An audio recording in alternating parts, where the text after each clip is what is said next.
Bitta gapiringizlar. Hey, mana bolam bog'chaga olib boryapman. Joy yo'q deyapti. Xalqqa beringlar shuni. Go'sht muammo bo'lyapti. Narx ko'tarilib ketgan. Chetdan bemazza go'sht olib kiryapsizlar. Bo'ldi. Men hokimning yordamchisi bo'laman. Bu yordamchim hozir hamma kamchiliklarni bloknotiga yozyapti. Buni yuqoriga shunday topshiramiz, hamma muammolar hal bo'ladi. Menga qarang, men diplomim bor, hunarim bor.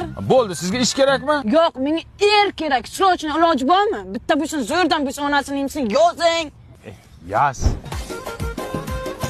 Mayvan, hokimning yordamchisi bu mahallaning kamchiliklari qachon hal bo'ladi endi? Rais bu xalqning dardini bloknotga yozib qo'ydik. Endi shunday yuqoriga topshiramiz, bir pasda hal bo'ladi. Qamardan aka, bloknot yo'q-ku. Qanday yo'q bo'ladi? Shu mahallada qoldi, uni ayning magur. Sen jinnimisan? Qanday xalqning dardini ko'chada qoldirasan? Top bloknotni qayerdan qo'chirding? Sirtamat.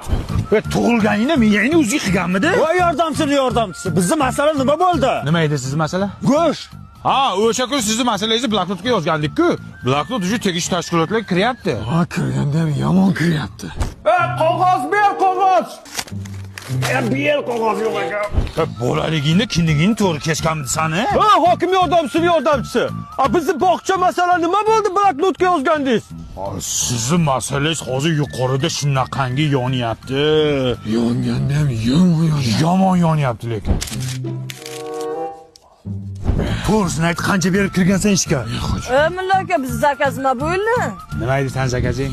Yerda o'lsin. Menga svet ham kerak emas, gaz ham kerak. Chotga yer topib beringlar, iloji bormi? Endi yaxshi yer kelmadi hali. Hech chiqmayapti. Yuqoriga zakaz berganmiz. Yaxshi kelsa aytamiz. Xo'p, singilcha. To'xtanglar. Mana o'sha bloknot Toshmat tualetdan chiqdi. Bu bloknotga ishonib qovurmanglar. Mana 15-yanvardan boshlab